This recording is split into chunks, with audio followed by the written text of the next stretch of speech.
आप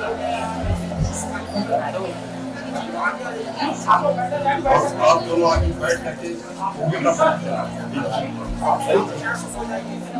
चेयर बना लीजिए, सभी चेयर बना लो मैडम। प्लीज चेयर कॉल कर लीजिए, क्या जिसको भी चाहिए बात करो। रेडी?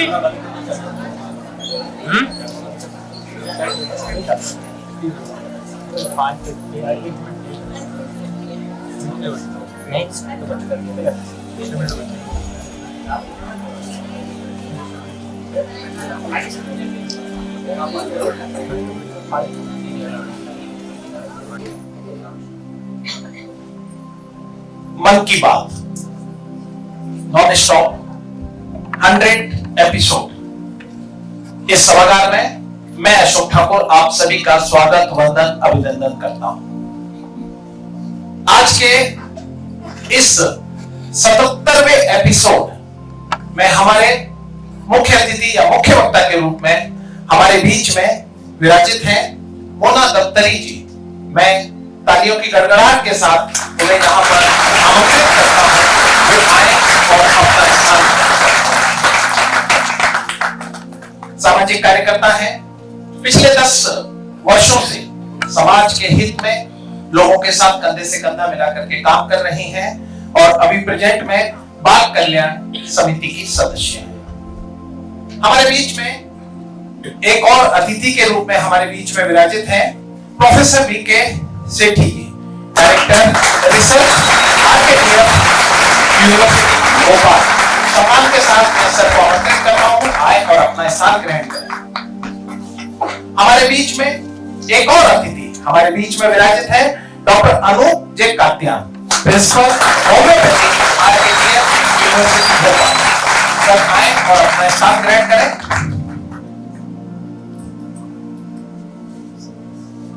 आपके बीच में से मैं बैजेस लगाने के लिए यहां पर आमंत्रित कर रहा हूं मोहित यादव, चेतन पाटिल और विनया पवार। वे आए और हमारे तीनों ही अतिथियों को बैज लगाएं।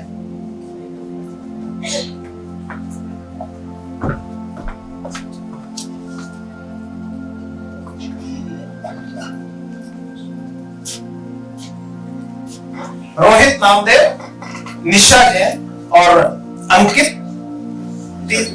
निशा जोशी और अंकित तीनों आए और हमारे अतिथियों को बैजेज लगाए। ऊपर आ जाए।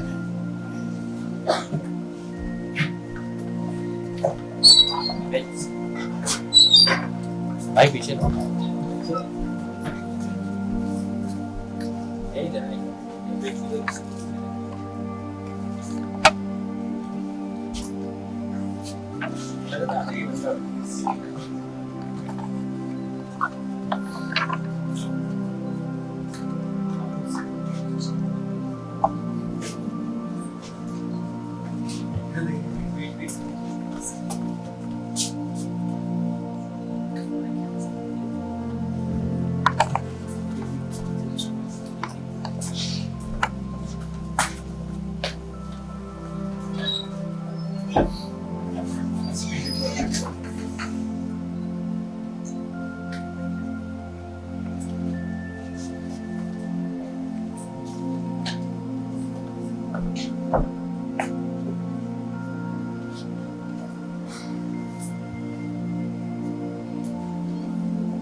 धन्यवाद आपको।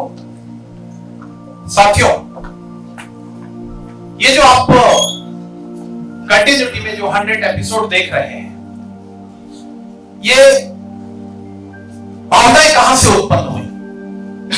शिवपुरी जिले के सनोरा गांव में जन्मे डॉक्टर राघवेंद्र शर्मा जी के मन में एक विचार आया कि क्यों ना हमारे माननीय प्रधानमंत्री महोदय के जो कल 104 एपिसोड होने जा रहे हैं, उनके 104 एपिसोडों को नॉन स्टॉप क्यों ना एक साथ चलाया जाए।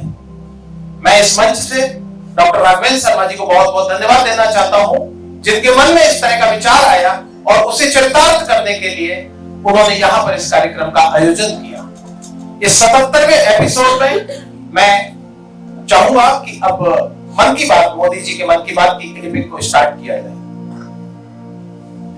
आपके प्रश्नों की बौछार रहती है। इस बार मैंने सोचा कि कुछ अलग किया जाए। मैं आपसे प्रश्न करूं तो ध्यान से सुनिए मेरे सवाल। ओलंपिक में इंडिविजुअल गोल्ड जीतने वाला पहला भारतीय कौन था? ओलंपिक के कौन से खेल में भारत ने अब तक सबसे ज्यादा मेडल जीते हैं? ओलंपिक में किस खिलाड़ी ने सबसे ज्यादा पदक जीते हैं?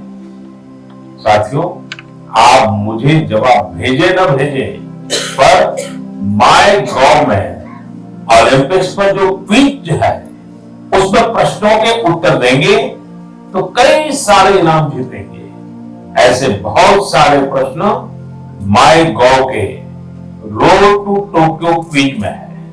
आप रोड टू टोक्यो क्विज में भाग लें।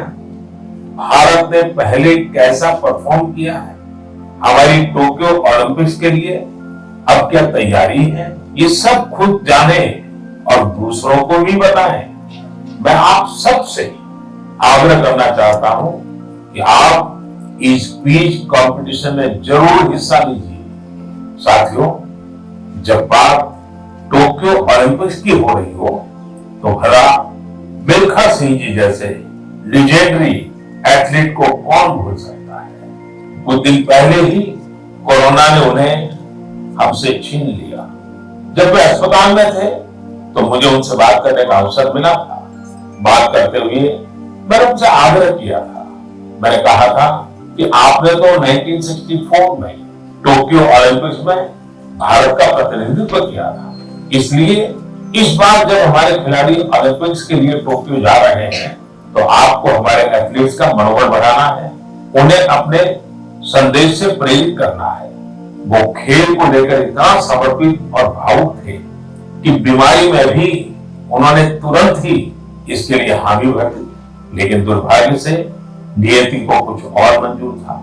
मुझे आज भी याद है 2014 में वो सूरत आए थे। हम लोगों ने एक नाइट मैराथन का उद्घाटन किया था। उस समय उनसे जो गपशप हुई, खेलों के बारे में जो बात हुई, उससे मुझे भी बहुत प्रेरणा मिली थी। हम सब जानते हैं कि मिल्खा सिंह जी का पूरा परिवार फौज को समर्पित रहा है, भारत का गौरव बढ़ाता रहा है। साथियों, जब टैलेंट, डेडिकेशन, डिटर्मिनेशन और स्पोर्ट्समैन स्पिरिट एक साथ मिलते हैं तब जाकर कोई चैंपियन बनता है।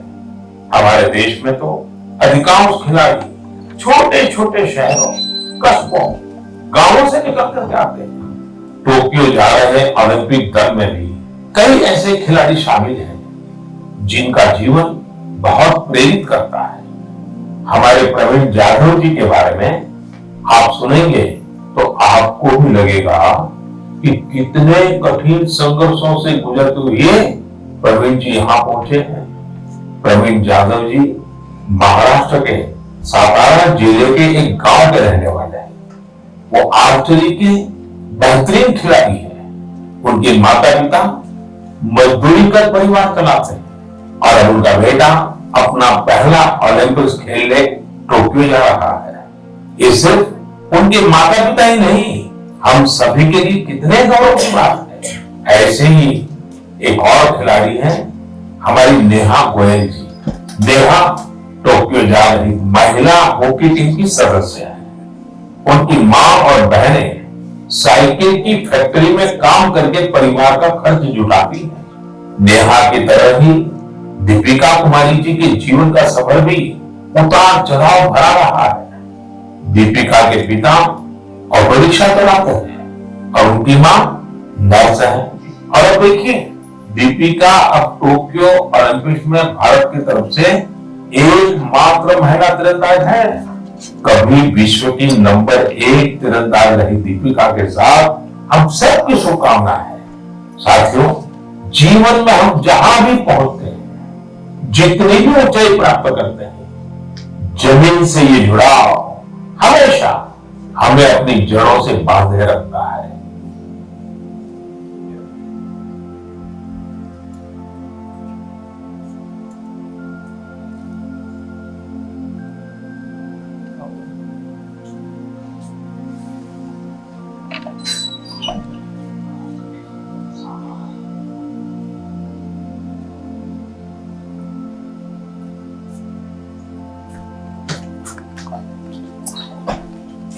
आपने अभी मन की बात सुनी और मैं आपको विश्वास दिलाता हूं साथियों, जब भी मोदी जी ने मन की बात करी है, मुझे नहीं पता वो कैसे जाकर के मन में खो जाते हैं और उसी तरह से वो बात करते हैं। मैं उनके इस एपिसोड पर मुख्य वक्ता के रूप में अपनी बात रखने के लिए यहां पर मोना दफ्तरी जी को आमंत्रित कर रहा हूं। वे आए और मुख्य वक्ता के रूप में सभा को अनुग्रहित करें।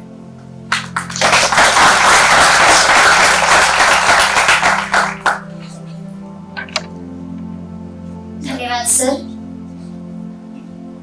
मन की बात मन से निकली हुई, मन तक पहुंची हुई। सबसे पहले तो यहाँ पर जो युवा पीढ़ी बैठी है और युवा पीढ़ी के जो गुरुजन जो उन्हें लगातार मार्गदर्शन दे रहे हैं, सभी को प्रणाम, नमस्कार, वंदे मातरम। मन की बात के संदर्भ में अभी हमने आप सभी के साथ मैंने भी 77वां जो एपिसोड है इसकी शॉर्ट क्लिपिंग हमने सुनी। आदरणीय माननीय प्रधानमंत्री मोदी जी ने शुरुआत करते हुए यहाँ से जो 3 प्रश्नों की बौछार की थी, ओलंपिक हमारे लिए जानना समझना कि आखिर पहला खिताब किसे मिला और किन परिस्थितियों के साथ लड़कर उसने उस मुकाम को हासिल किया, देश का, माता पिता का, पूरे कुल का नाम गौरव किया। मन की बात में हमेशा आपने कभी सोचा है कि ऐसे ही विषय क्यों चुने गए आदरणीय मोदी जी द्वारा, जो मन से निकलकर मन तक पहुंचते हैं, संवेदनाओं को कहीं न कहीं कुरेदते हैं, हमें सोचने पर मजबूर करते हैं। किस तरीके से ओलंपिक प्रश्न, प्रथम ओलंपिक पदक किसे मिला, विचार करने के लिए दिया गया। कम से कम हम सोचेंगे, विचारेंगे, उत्तर खोजेंगे। भले ही हम प्रतियोगिता का हिस्सा न बन पाए, लेकिन उस क्षण मात्र में उपस्थित जरूर होते हैं। किस तरीके से मिल्खा सिंह को उन्होंने श्रद्धांजलि अर्पित की मन की बात से। बड़े गौरव की बात है कि यहाँ पर दिया हुआ समय, हम कह सकते कुछ समय पूर्व तक, जब तक हमने कोरोना काल नहीं देखा था, तब तक यह था कि हम कहीं न कहीं स्वार्थ, व्यक्तिगत हितों में सीमित हो गए थे।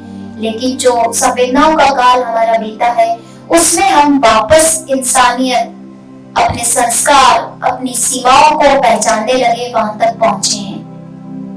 जब बात की जाए मिल्खा सिंह की, तो जब मोदी जी ने मन की बात से संबोधित करते हुए यह कहा कि कितनी विपरीत परिस्थितियों में उन्होंने सफलता हासिल करी, अपने कर्म के प्रति समर्पित होकर वह अस्पताल से भी कह रहे हैं, प्रण ले रहे हैं कि हाँ, मुझसे जितना वक्त पड़े मैं ओलंपिक के लिए सपोर्ट करूंगा। हम हर भारतीय की जिज्ञासा होती है। मिल्खा सिंह का यहाँ जिक्र हुआ। कई ऐसे हमारे खिलाड़ी, कई ऐसे प्रेरणा स्रोत हैं जो दबे छुपे कहीं पर उनकी प्रतिभाएं कुंठित हो रही है। लेकिन आज जब मुझ जैसे सामाजिक कार्यकर्ता को वक्ता के रूप में यहाँ पे आमंत्रित किया गया, तो कहीं न कहीं मैं आभार के साथ ये भी कहना चाहूंगी कि हर प्रतिभा, हर खिलाड़ी, हर एक ऐसी जीवन ज्योत जिसमें और भी मशालों को जलाने की क्षमता है, वह कहीं न कहीं मन की बात के जरिए सबके निगाह में है। और वह सबकी निगाह जब एक प्रकाश पुंज बनकर आएगी तो उसे भी मौका मिलेगा। चूंकि यहाँ पर 77वां एपिसोड पर हम बात कर रहे हैं, तो मन की बात में ओलंपिक खिलाड़ी, खिलाड़ी का परिवार, उसकी पृष्ठभूमि। यहाँ पर हमने एक सतारा के महाराष्ट्र के परिवार के खिलाड़ी को देखा, किस तरीके से उसकी जीवन शैली है, उसके परिवार की जीवन शैली है, लेकिन आज लगातार प्रयासों ने, लगातार संघर्ष ने उन्हें उस मुकाम तक पहुंचाया कि आज वो देश का गौरव है, अंतरराष्ट्रीय स्तर पर ख्याति प्राप्त है। आज हम उनकी मन की बात के माध्यम से बात कर रहे हैं। और तीरंदाजी के बारे में जिस हमारी बहन बेटी की बात की गई, गोयल बहन की बात की गई, दीपिका बहन की बात की गई कि वह एकमात्र विश्व की तीरंदाज रही, किस पृष्ठभूमि से है। यह तो हमने 77वें एपिसोड की बात की, यहाँ पर सारांश पृष्ठभूमि बनाई, लेकिन मोदी जी की जिस बात के साथ इस क्लिपिंग को खत्म किया गया, उसी बात के साथ मैं अपनी बात की शुरुआत करती हूँ। हम कितने भी ऊंचाइयों पर चले जाएं, हम कितने भी पंखों को परवाज दे दें, लेकिन अपनी जड़, अपने जो कदम है, अपने जो पैर हैं, वो जड़ों की तरह जमीन पर जमाए रखें। कितनी छोटी बात कम शब्दों में कही गई, लेकिन विस्तृत रूप से समझा जाए तो वो पूरे हमारी भारतीय समाज की मन की बात के जो 104 एपिसोड कल पूर्ण होने जा रहे हैं, उसकी विस्तृत रूप से परिभाषा है कि आपकी आकाश कितनी भी ऊंची हो, लेकिन पैर आपके जमीन पर ही हो। एक छोटा सा उदाहरण आप सभी ने चंद्रयान की सफलता के साथ देखा है। हमारी चूंकि महिला पक्ष भी यहाँ पर है, 50% से ज्यादा हमारी बहनों की उपस्थिति है आज के सभागार में। तो चंद्रयान की सफलता में जिन साइंटिस्ट, वैज्ञानिक और प्रत्यक्ष और अप्रत्यक्ष रूप से जिनकी उपस्थिति और सहयोग रहा है, बड़ा ही आनंदित किया था हम सभी को उन क्षणों ने, जो भारतीय परिवेश, भारतीय साड़ी पहनावा, वही सादी सी चोटी, वही बेड़ी, वही गजरा, ऐसा आनंद आ रहा था जैसे हमारी माँ, बहन, बेटी उठ करके गई है और वहां पर वह अपनी घर की जिम्मेदारियों के साथ वैज्ञानिक की हर छोटी बड़ी समझ को, वैज्ञानिकता की हर छोटी बड़ी समझ को लेकर एक ऐसा मुकाम, ऐसा इतिहास रचने में प्रत्यक्ष और अप्रत्यक्ष रूप से शामिल हुई है, जो हमारे लिए गौरव की बात है। आप सभी साक्षी हैं कि वह पल ऐसा था कि हर कोई टीवी और मोबाइल के सामने था। टीवी मोबाइल के सामने क्यों? क्योंकि हम उसमें अपनी उपस्थिति महसूस कर रहे थे। यहाँ पर क्या संकेत मिलते हैं? आपसे बच्चों पूछना चाहूंगी, क्या संकेत मिलते हैं? यही ना कि हम अपनी जड़ों से आज भी वैसे ही मजबूती से जुड़े हुए हैं। बात ओलंपिक की ही नहीं, हर क्षेत्र की। जैसे अनुशासित रूप पर आज बच्चे यूनिफॉर्म में बैठे हैं, किसी ने भी अपना यूनिफॉर्म का जो स्तर है वह छोटा बड़ा न करके एक जैसा किया है। यहाँ पर बाकी जो गुरुजन और स्टाफ है वह अपने ड्रेसिंग कोड में है। यह अनुशासन है, यह है हमारी जड़ें जो हमारी धरोहरों को और हमारी संस्कृति को जोड़े रखती है। चूंकि वक्ता के रूप में आपके बीच में हूँ, आप ही के बीच से उठकर आई हूँ, आप ही के बीच से मैंने सीखा है, आप ही के बीच से मोदी जी ने जो आज मन की बात में हमारा 77 एपिसोड की मुख्य धारा खिलाड़ियों को, प्रतिभाओं को प्रेरणा देने, संवेदना देने और उन्हें आगे बढ़ाने के लिए जो एक मनोभाव हमारे बीच में दिया है। हम सब आज बहुत गौरव के क्षणों में हैं कि हम साक्षी हैं, जो मन की बात के एपिसोड हैं, उन बातों को क्रमबद्ध रूप से सुनने की। क्यों जरूरत महसूस हुई कि कड़ी दर कड़ी जोड़ी जाए? एक एक साकल अलग अलग रहती है तो वो कोई काम की नहीं होती है, लेकिन जब उस कड़ी से कड़ी को जोड़ी जाती है तो ऐसी जंजीर बनती है जो एक विशालकाय 1000 टन, 100 टन, 50 टन के पशु हो या किसी भी वस्तु को बांध सकती है, खींच सकती है, सीमित कर सकती है। वही आज जो जज्बा आप लोगों के बीच में है कि आप कहीं न कहीं गौरव के पलों को महसूस कर रहे हैं मन की बात के माध्यम से, तो इसमें यह बात भी समाहित है कि आज जब इस सभागार से आप बाहर जाएंगे तो जो फोटो सेशन होगा तो उसमें कहीं न कहीं आप माननीय प्रधानमंत्री जी की उपस्थिति के साथ साथ हर उन गौरव के पलों को अपने साथ में उस कैमरे में कैद करेंगे जो जीवन भर के लिए साक्षी होंगे कि आप मन की बात को सुन रहे थे, मन की बात को कह रहे थे, मन की बात को समझ रहे थे। हमारी जड़ों की जब बात की तो प्रश्न जो दिया सोचने का कि जड़ें क्या है। जड़ें हमारे संस्कार, उन पलों में जो केवल हमारे परिवार तक सीमित नहीं है। हर समाज का वह हिस्सा जो सब्जी बेचता है, ऑटो चलाता है, मंदिर का पुजारी है, किसी छोटी छोटी भूमिका को बड़ी शिद्दत से बहुत ही कम मानदेय वेतन के साथ दे रहा है, अवैतनिक रूप पर दे रहा है, वह हमारी जड़ें हैं। उन्हें सहारना, सहेजना और समय आने पर प्रोत्साहन देना हमारा नैतिक कर्तव्य बनता है। कोरोना काल की बात की जाए तो हमारे आसपास का परिवार, चूंकि हम घरों में कैद थे लेकिन मोबाइल पर लगातार संपर्क में थे, वह पीड़ा को महसूस कर रहे थे जो हमारे अंदर था। यह थी हमारी जड़ें। आज आप सब लोग इतनी शिद्दत से, आपको नहीं पता है कि वक्ता किस विषय पर बोलेंगे, कितनी देर हमें बैठना है, क्या सुनना है, लेकिन बहुत से उत्साह के साथ आप उपस्थित हुए, अनुशासित होकर इस तरह से बैठक व्यवस्था को समन्वय किया। यह सब क्या है? यह सब हमारी जड़ें हैं, हमारा अनुशासन है, वह मन की बात है जो हमारे मन तक पहुंची है। क्योंकि समय की बाध्यता रहती है, कहना तो हम बहुत कुछ चाहते हैं और सुनना भी बहुत कुछ चाहते हैं। कभी भी एक तरफा बात होती है तो वो दिल तक नहीं जाती है। इसलिए आपने भी देखा होगा कि मन की बात में वक्ता के साथ साथ मोदी जी तो रहते ही हैं, लेकिन श्रोता के रूप में और अपनी जिज्ञासा, प्रश्न या किसी अनुभव के साथ किसी न किसी को शामिल किया जाता है। वो भी हमारे बीच में से आप होता है। वह सोचनी है कि करोड़ों की जनसंख्या में कैसे चुनते होंगे, कैसे उस प्रश्न को लेते होंगे कि यह आवश्यक है, इसे लेना चाहिए, जो मन से निकट तक मन तक पहुंचे। हम जब जड़ों की बात करते हैं तो क्या आपने महसूस नहीं किया, क्योंकि मंच से मुझे इस तरह के प्रश्न करने की अनुमति मेरी जो जिज्ञासा और विवेक है वो नहीं देता है, लेकिन जब तक हम विचार नहीं करेंगे, विचारेंगे नहीं, तब तक कैसे हम अपनी मन की बात को समझ पाएंगे, सुन पाएंगे।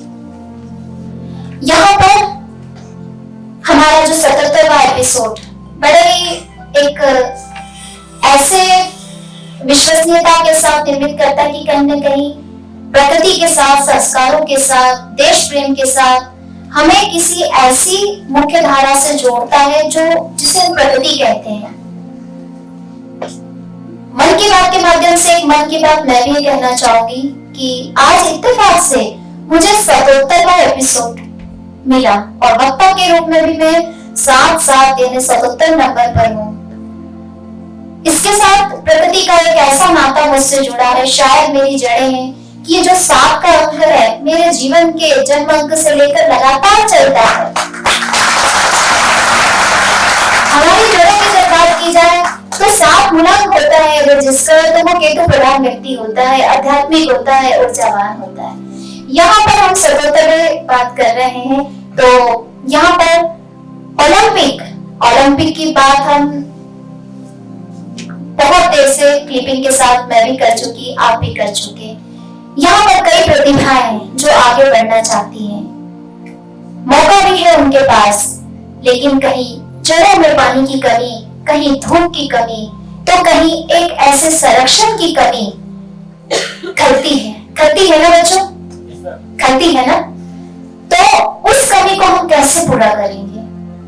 इच्छा जब अपनी अमिट हो, इच्छा जब हमारी अडिग हो, तो आज नहीं तो कल हमें मुकाम मिलता है, लेकिन लगातार सतत प्रयास करने के बाद छोटी सी हताशा, क्या मिल्खा सिंह को ऐसे ही मुकाम मिल गया, प्रवीण कुमार को ऐसे ही एकदम से सफलता मिल गई, हमारे माननीय मोदी जी क्या एकदम से ऐसे ही युवावस्था में प्रधानमंत्री बन गए? नहीं, हीरे को तराशने के लिए कई मुकामों से गुजरना पड़ता है, नहीं तो वो कांच का या फिर कोयले का एक टुकड़ा होता है जो किसी खदान में पड़ा हुआ होता है ना। और हमें तराशने के लिए कई बार असहनीय पीड़ा, हथौड़े, छलनी और न जाने किन किन चीजों का उपयोग किया जाता है। कभी हमारे खुद के कर्म करते हैं, कभी आसपास के लोग करते हैं, लेकिन लगातार तराशना, लगातार बिखरना, निखरना और सिमटना ही हीरे को हीरा बनाता है। लेकिन यहाँ पर एक बात पूर्ण विराम के लिए यह भी जोड़ना चाहूंगी कि हीरे की तराशना एक जोगी ही कर सकता है। हमारे पास कई उदाहरण है हमारी संस्कृति के। एक नवे उदाहरण है कि द्रोणाचार्य ने जब शिक्षा देने से मना किया तो प्रतीक स्वरूप मूर्ति बनाकर उनके सामने लगातार सतत अभ्यास किया, और आज हम सब उसको याद करते हैं एक आदर्श छात्र के रूप में। करते हैं ना बच्चों? इसलिए कभी भी निराश न हो, अपनी जड़ों को पहचाने, अपने उस हर आसपास के व्यक्ति को पहचाने जो हमारे जड़ों को सिंचित करने के लिए, उसे सहेजने के लिए, खाद मिट्टी पानी का काम करने के लिए, धूप को देने के लिए, और समय आए तो चरागाही यानी जो पशु चराते हैं उससे बचने के लिए एक आवरण का, एक सुरक्षा चक्र का काम करते हैं। कहीं न कहीं हमारी चूक भी हमारी प्रतिभा को मुकाम तक पहुंचने में कमी करती है। तो अंतिम पलों में यही आपसे कहना चाहूंगी, मन की बात की शुरुआत आज तक मैंने मोदी जी के इन अंतिम 77वें एपिसोड के वाक्यों के साथ की थी कि मुकाम कोई भी हो, ऊंचाइयां कोई भी पाले, पद प्रतिष्ठा कोई भी हमारी मिल जाए, कहां तक भी सीमा जो असीमता को पार कर जाए, लेकिन हमारी जड़ें इतनी गहरी हो कि हमारा परिवार, हमारा देश, हमारा समाज हमारी प्राथमिकता रहे, न कि हमारा अहंकार, न ही हमारा पद प्रतिष्ठा का कोई गुमान। जय हिंद, जय भारत, वंदे मातरम बच्चों और बच्चों के आदरणीय गुरुजन।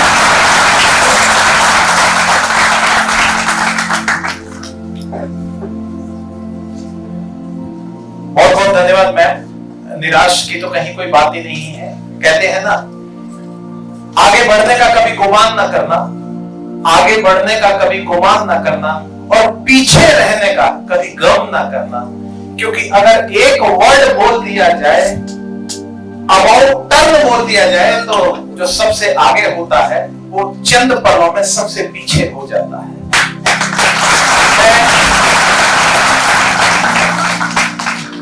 हमारे बीच में वीके सेठी साहब को मैं यहां पर आमंत्रित करता हुए आए और संक्षिप्त में अपनी बात रखें।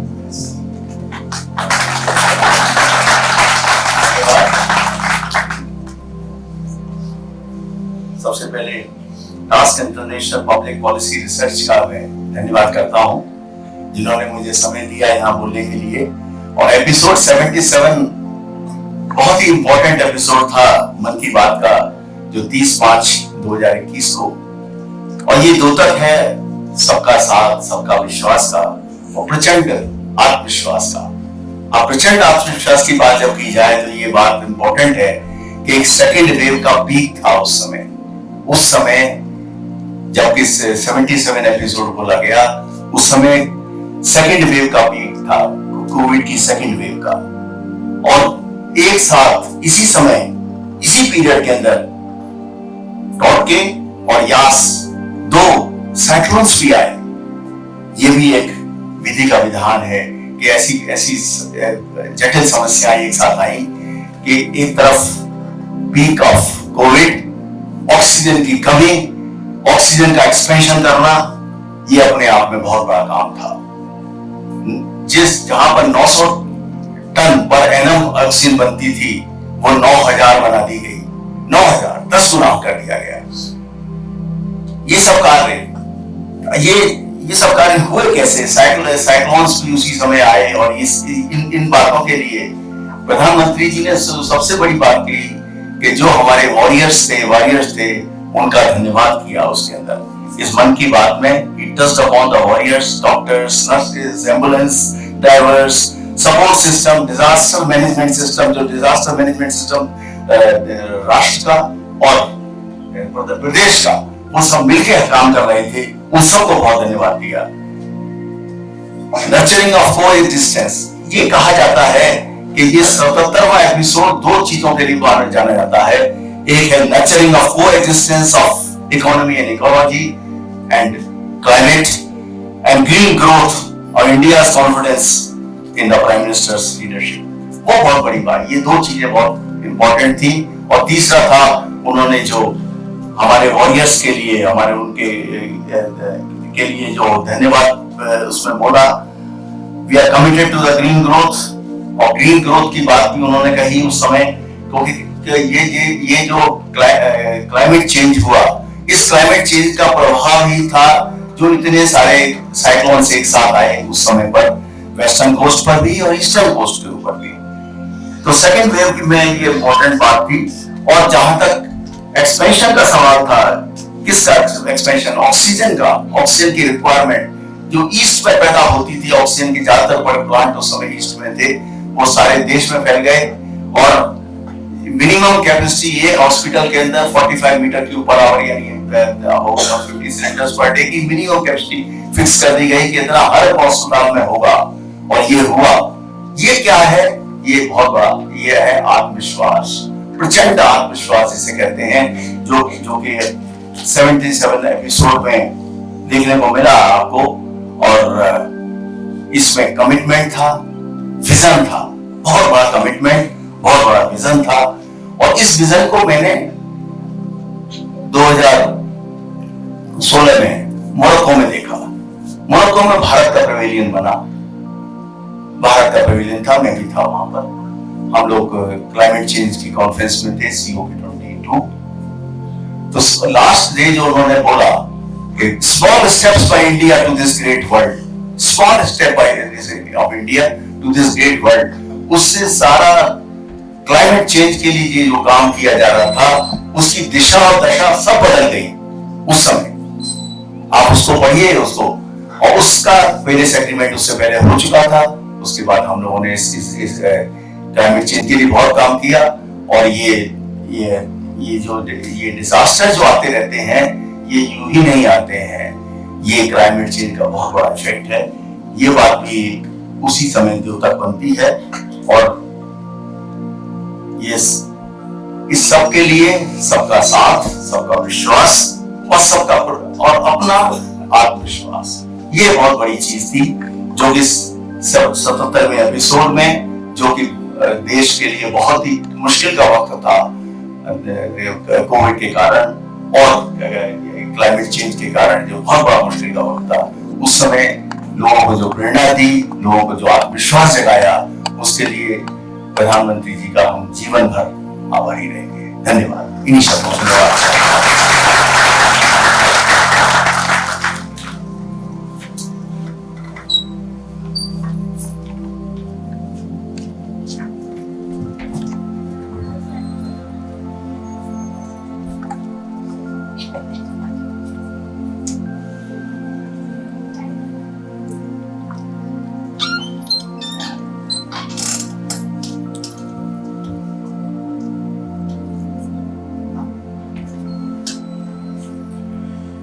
साथियों, इस कार्यक्रम के रचयिता डॉक्टर राघवेंद्र शर्मा जी, जैसा मैंने शुरू में आपको बताया था, शिवपुरी जिले के उस सनौरा गांव जन्मे हुए एक छोटे से बालक ने कभी कल्पना भी नहीं की होगी कि यहाँ भोपाल में आकर के हम इस तरह के कार्यक्रमों के कभी रचयिता भी बनेंगे।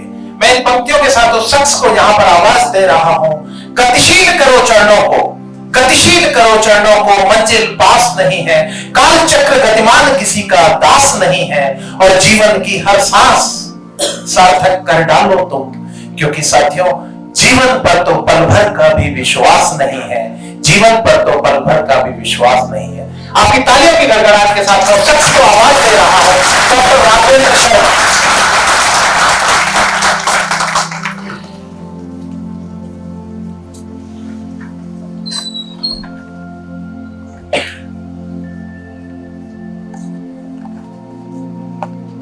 अभी जिस तरह से हमारी मुख्यवक्ता 7 के अंक के बारे में आपको बता रही थी, तो मैं मानता हूं मेरा भी सहयोग 7 के अंक से ही जुड़ा है। आप सभी का बहुत बहुत स्वागत है। जिस तरह का उत्साह आप अभी देख रहे हैं, ये रात के 2 बजे भी होता है, 3 बजे भी होता है, 1 बजे भी होता है, 4 बजे भी होता है। वास्तव में इसलिए यह कार्यक्रम दुनिया का सबसे अनोखा और सबसे विशेष कार्यक्रम है। आपको 1 घंटे के कार्यक्रम के लिए कुछ तैयारी करना पड़ी होगी। आपके गुरुजनों ने बोला होगा, विद्यालय ने बोला होगा, तैयारी की होगी, बस में बैठना है, जाना है। ये टास्क की टीम पूरे 100 घंटे के कार्यक्रम की प्लान कर रही है। जब प्लान करें तो लगता है संभव होगा क्या? मन में कई बार प्रश्न होता है कि नहीं, ऐसा नहीं हो सकता, बहुत लंबा होता है 100 घंटे, और 10, 2, 4, 6, 8 घंटे तो चल भी सकता है। लेकिन मुझे लगता है इस कार्य की पवित्रता ही कारण है कि जिसकी वजह से यह अभी तक लगातार चल रहा है। और अब देखते हैं पिछले 77 घंटों में एक बार भी ऐसा नहीं हुआ कि हमें किसी तरह की कोई परेशानी आई हो। अगर कभी कोई वक्ता नहीं आ रहा है तो कोई टहलते हुए कोई ऐसा बड़ा व्यक्ति हमें यहाँ आया, उसने फोन किया कि मैं भोपाल आया हूँ, आपसे मिलना चाहता हूँ, जिसको हम शायद नहीं बुला सकते थे। उन्होंने आकर के, एक बड़ा सुखद संयोग है, कल रात में 10 से 11 भारत सरकार के माननीय कृषि मंत्री जी आए। वो हमारे प्लान में कहीं नहीं थे। हमारी इच्छा जरूर थी कि अगर ऐसे किसी बड़े व्यक्ति का समय मिलता है, लेकिन संयोग की बात हमारे 10 से 11 का वक्त नहीं आ पा रहा था। और माननीय भाई साहब का फोन आया कि राघव तुमने बोला था कार्यक्रम में, तो मैं 10 मिनट के लिए आ जाता हूँ। और 10 मिनट के लिए आए, आने तक जो दरवाजे तक आए थे, तक वो 10 मिनट के लिए आए थे। आकर के उन्होंने देखा पर 47 मिनट उनका भाषण हुआ, मतलब 1.5 घंटा वो रुके।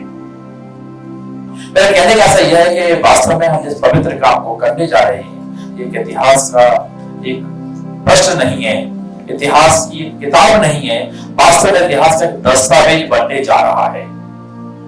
ये पीढ़ियों तक पढ़ा जाने वाला इतिहास होगा। हमारे एनसीसी के कैडेट्स बैठे हैं, और आप पहले भी आए हो क्या? तो उनको मजा आता है, बोले साहब हम तो बार बार सुनना चाहते हैं, हम बार बार सुनना चाहते हैं, तो बार बार कहना भी चाहते हैं हम लोग। तो ये कार्यक्रम इस तरह से लगातार चल रहा है, क्योंकि मुझे संकल्प कराना है इस कार्यक्रम का, और मैं मानता हूं कि संकल्प में कोई विकल्प नहीं होता। जिसने संकल्प में विकल्प तराशा वो संकल्प पूरा नहीं हो सकता। और हमारे मैं सभी बच्चों को समर्पित करते हुए, चूंकि एक बालूक्षण है, मुझे बार बार वो याद आते हैं। कारगिल का जब युद्ध चल रहा था, उस कारगिल के युद्ध में हमारे देश में पहले हम देखते होंगे, आप लोग पढ़ते हो, कभी आर्मी के बारे में पढ़ेंगे तो पहले कभी कोई सैनिक शहीद होता था, उसका सब नहीं आता था, केवल उसका कैप और उसकी ड्रेस आती थी, और एक बॉक्स में रखी, उसी को परिवार मान लेता था कि मेरे परिवार के सैनिक का सही सब आ गया है, और उसी को प्रणाम करके वो अंतिम क्रिया उसकी मान लेते थे। लेकिन 99 का जो कारगिल वॉर था, उसमें प्रधानमंत्री अटल बिहारी वाजपेयी जी ने तय किया कि हमारा अगर सैनिक शहीद होता है तो उसके परिवार को अपने उस शहीद सैनिक के दर्शन करने का अधिकार है, और शरीर आने लगे, और फिर उनके अंतिम संस्कार ही अपने आप में एक राष्ट्रीय उत्सव के रूप में मनने लगे। ऐसे समय में जब कारगिल का युद्ध चल रहा था, कारगिल के युद्ध का वातावरण था, एक सैनिक परिवार ने अपने बच्चे को एक पत्र लिखा है। कोई बड़ी बात नहीं है, हम लोग भी लिखते हैं आजकल, मेल SMS करने लगे हैं, लेकिन वो क्यों महान हो जाते हैं वो सब? क्योंकि वो सैनिक परिवार ने अपने पुत्र को लिखा है। वो लिखती हैं, अम्मा ने खत लिखा है, अम्मा ने खत लिखा है चाव से, पुत्र मेरा दूध न ले जाना, 1 इंच पीछे मत हटना, चाहे इंच इंच कर जाना। अम्मा ने खत लिखा है चाव से, पुत्र मेरा दूध न ले जाना, 1 इंच पीछे मत हटना, चाहे इंच इंच कर जाना। घर परिवार कुशल है मुन्ने, घर परिवार कुशल है मुन्ने, गांव गली में हलचल है, द्रास और करगिल की घटना से कदम कदम पर चल रहे हैं। ज्वालामुखी दिलों में धधके, आंखों में अंगारे हैं, और रथियों के पीछे जय भारत के नारे हैं।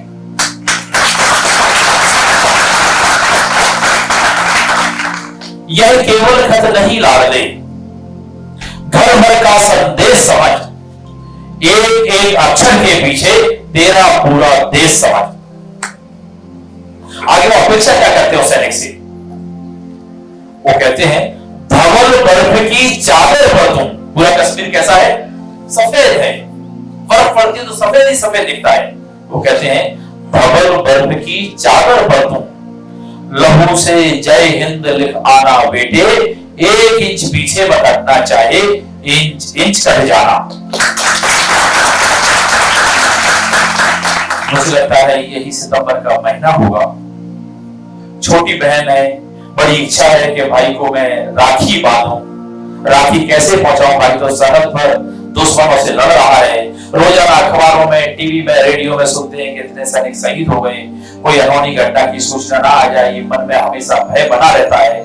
ऐसे में देखते हैं छुटकी ने राखी रख दी है, छुटकी ने राखी रख दी है, इसमें बड़े गुरूर से। और बहू ने वंदे मातरम लिखा है सिंदूर से। और बहू ने वंदे मातरम लिखा है सिंदूर से। मेरे पोते ने चूमा है इसको बड़े गुरूर से, इसीलिए यह खत महक रहा है कस्तूरी महकार सा। ये परिवार में सब चर्चा चल रही है, पत्र लिखा जा रहा है। मां है, 70 साल की उम्र है, वृद्ध है, बेटा है, बेटा सेना में है, बहू है, पोते हैं परिवार में। आप कल्पना कीजिए। और वो मां समय बोलती है, मां की क्या विचार आते होंगे मन में? मां कहती है, इतना सब सुनकर के मेरी भी पूरी छाती में दूध उतर आया बेटे, और गोंद की जगह उसी से इस खत को मैंने चिपकाया बेटे। तेरे बापू लिखवाते हैं, पिताजी की उम्र 75-80 साल है, तेरे बापू लिखवाते हैं, गोली पीठ पर मत खाना, 1 इंच पीछे भटकना चाहे इंच इंच कट जाना। और दुलारे एक बात को, और दुलारे एक बात को, शायद तू सच ना माने, इतिहास को स्तब्ध कर दिया इस जग की अनोखी घटना ने। वो घटना क्या है? वीर शहीदों की विधवाएं धन्य करती धरती को, खुद कंधे पर लेकर जाती अपने पति की अर्थी को। दुनिया का इससे बड़ा कोई साहस नहीं हो सकता। ऐसा बोलते हैं कि हिमालय को उठाया जा सकता है, लेकिन कोई महिला अपने पति की अर्थी को कंधा नहीं दे सकती। लेकिन इधर संसार जगत है, इधर संसार जगत है। देख उन वृद्ध पिताओं को जो दाग लगाने से पहले करते नमन चिताओं को। मेरा भी माथा ऊंचा हो, ऐसा कुछ करके आना, 1 इंच पीछे भटकना चाहे इंच इंच कट जाना। ये बात केवल भारत में जन्मी हुई कोई महान महिला ही कह सकती है, वरना दुनिया के अंदर जो युद्ध नीति सिखाते हैं उसमें यह कहा जाता है कि आपको जब ऐसा लगे कि चौकी आप नहीं जीत सकते हो तो आप छोड़ करके आ जाइए, हम दूसरी कोई तैयारी के साथ उस पर लड़ेंगे। लेकिन भारत की सेना में हमेशा कहा जाता है, हमेशा होता है, दुनिया से प्रेरणा देती है कि हमारा सैनिक अपनी आखिरी गोली और रक्त की आखिरी बूंद तक लड़ता है। आखिरी गोली और आखिरी बूंद तक लड़ता है। ये केवल दुनिया के अंदर हिंदुस्तान की सेना में होता है या इजराइल की सेना में होता है, बाकी दुनिया में कहीं ये नियम नहीं है। क्यों? क्योंकि वो जमीन के लिए नहीं लड़ता, वो भारत मां के लिए लड़ता है। जब ये पत्र उस बच्चे के पास पहुंचता है तो बच्चा ये पत्र का जवाब देता है। अब वो क्या जवाब देता आप कल्पना कीजिए। बच्चे के पास जैसे ये पत्र पहुंचा है तो बच्चे ने पत्र लिखा वहीं से, युद्ध में लड़ते हुए एक हाथ में बंदूक लिए है, दुश्मन पर निशाना साध रहा है और अपने परिवार को पत्र लिख रहा है। होता है, मां तुम्हारा लाडला अभी अभी युद्ध में घायल हुआ है। मां तुम्हारा लाडला अभी अभी युद्ध में घायल हुआ है, पर देख उसकी सूरत को, शत्रु भी कायल हुआ है। पर देख उसकी सूरत को, शत्रु भी कायल हुआ है।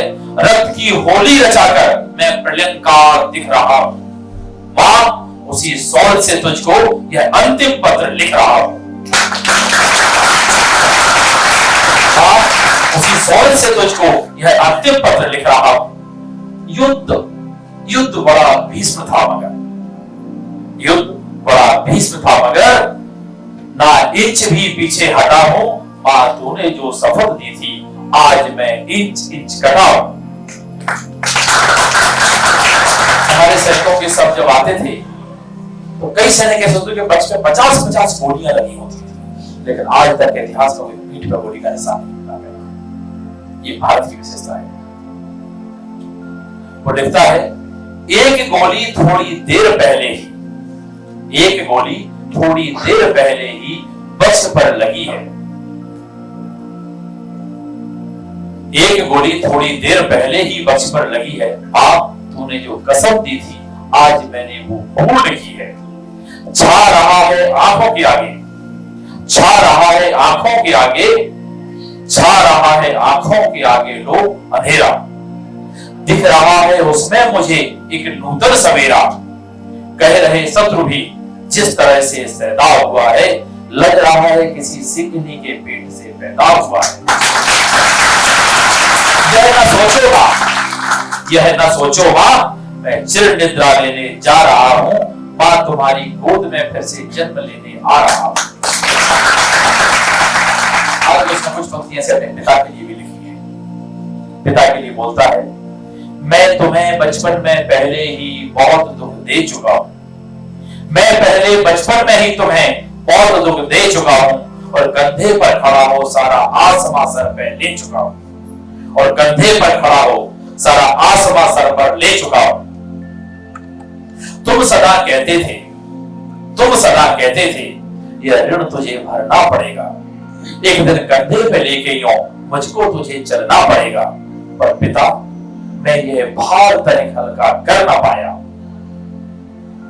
तुम मुझे क्षमा करना, मैं पितृ ऋण भर ना पाया। हूं बहुत मजबूर, यह ऋण ले मुझे मरना पड़ेगा। अंत में आपके ही कंधे पर अब मुझे चढ़ना पड़ेगा। आप कल्पना कीजिए कैसे शब्द हैं, पर शब्द तो वास्तव में पूरा सागर है, शब्द नहीं है। आखिरी मौसम की पत्नी के लिए कुछ पंक्तियां लिखी है, भाई के लिए लिखी है, बहन के लिए लिखी है। मैं पत्नी के लिए लिखी हुई पंक्तियां बताना चाहूंगा आपको। बोलते हैं, अंत में प्रिय आज में, अंत में प्रिय आज में और कुछ तुमसे मांगता है कठिन देना, मगर निष्ठुर हृदय से मांगता। तुम अमर सौभाग्य की विधिया सदा माथे पे सजाना, तुम अमर सौभाग्य की विधिया सदा माथे पे सजाना। हाथ में चूड़ी पहनकर पांव में मेहंदी लगाना। यों तो बर्फ की ये चोटियां बड़ी शीतल लगी थी, उष्णता से प्यार की ये हिमशिला भी गलने लगी थी। तुम अकेली नहीं हो, इस भाव को खोने न देना। भर उठे दुख से हृदय, आंख को रोने न देना। सप्तपद की यात्रा में तुम मेरी अर्धांगिनी हो, 7 जन्मों तक बजे तुम वह रागिनी हो। इसलिए अधिकार तेरा बिना मांगे ले रहा हूं। तेरी मांग का सिंदूर भारत मां को दे रहा हूं, तेरी मांग का सिंदूर भारत मां को दे रहा हूं। सबको ये भारत माता है। ऐसे सबूत हैं, ऐसी सिंगनी मां है, जो अगर बचपन में बच्चे को थोड़ी चोट लग जाए तो संसार से लड़ने की ताकत रखती है। लेकिन भारत माता की आन बान शान का विषय है। इसलिए वो कहती है, बेटे वो अपना जीवन का सर्वस्व भारत माता के चरणों में समर्पित कर दोगे। हम ऐसे सबके अनुयायी हैं। ये कार्यक्रम वास्तव में हम ऐसे हुतात्माओं के लिए ये कार्यक्रम कर रहे हैं। ये कोई कार्यक्रम नहीं है, मैंने पहले भी कहा था, इतिहास का पेज नहीं है, ये अपने आप एक इतिहास है। आप सब उसके साक्षी बन रहे हो। गिनीज बुक वर्ल्ड रिकॉर्ड में दर्ज होने जा रहा है। प्रधानमंत्री जब बोलते हैं 23 करोड़ लोग एक साथ में एक समय सुनते हैं, जिन्होंने एक बार भी सुना है वो 108 करोड़ के आसपास की संख्या, 107-8 करोड़ की संख्या होती है प्रधानमंत्री की बात को सुनती है। हम सब लोग बहुत सौभाग्यशाली हैं, इस राष्ट्र हित में अपनी आहुति देने का अवसर मिल रहा है। मैं आप सबसे निवेदन करता हूं कि हम अपने स्थान पर खड़े हो जाएंगे, अपना दायां हाथ सीधा करेंगे, संकल्प लेंगे।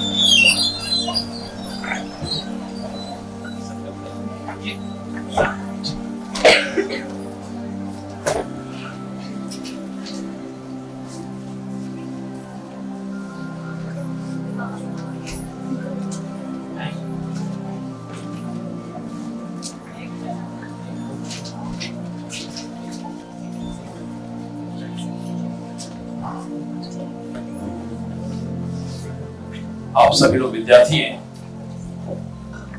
और सबसे महत्वपूर्ण नागरिक कर्तव्य होते हैं। जिस देश के नागरिक अपने कर्तव्य को मानते हैं वो देश दुनिया का सर्वश्रेष्ठ देश होता है। और भारत आज इसीलिए सर्वश्रेष्ठ देश है कि वहां का हर एक नागरिक, हर एक व्यक्ति अपनी ड्यूटीज को समझने का प्रयास करता है और काम करता है। हाथ दाया हाथ सीधा कर लीजिए। मैं संकल्प लेता हूं कि यातायात के सभी नियमों में पालन करते हुए अपने साथ अपने परिवार एवं अन्य लोगों को भी यातायात के नियमों का पालन करने के लिए आग्रह करूंगा और इस व्रत का आजन्म पालन करूंगा। भारत माता की जय, भारत माता की जय, भारत माता की जय। बहुत बहुत धन्यवाद, बहुत बहुत आभार आप सभी का।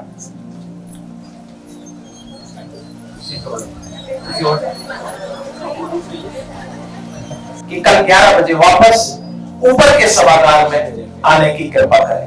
Thank you. मैं हमारे इसमें अतिथियों को स्मृति चिन्ह देने के लिए माननीय अतिथि राघवेंद्र शर्मा जी से अनुरोध करूंगा कि मुख्य वक्ता के रूप में हमारे बीच में मैम जो है उन्हें गोल्डन पेन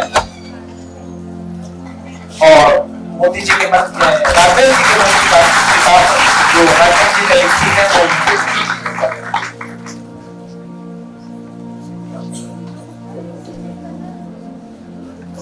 पीके सेठी साहब को और अनुज सिंह कातियान साहब को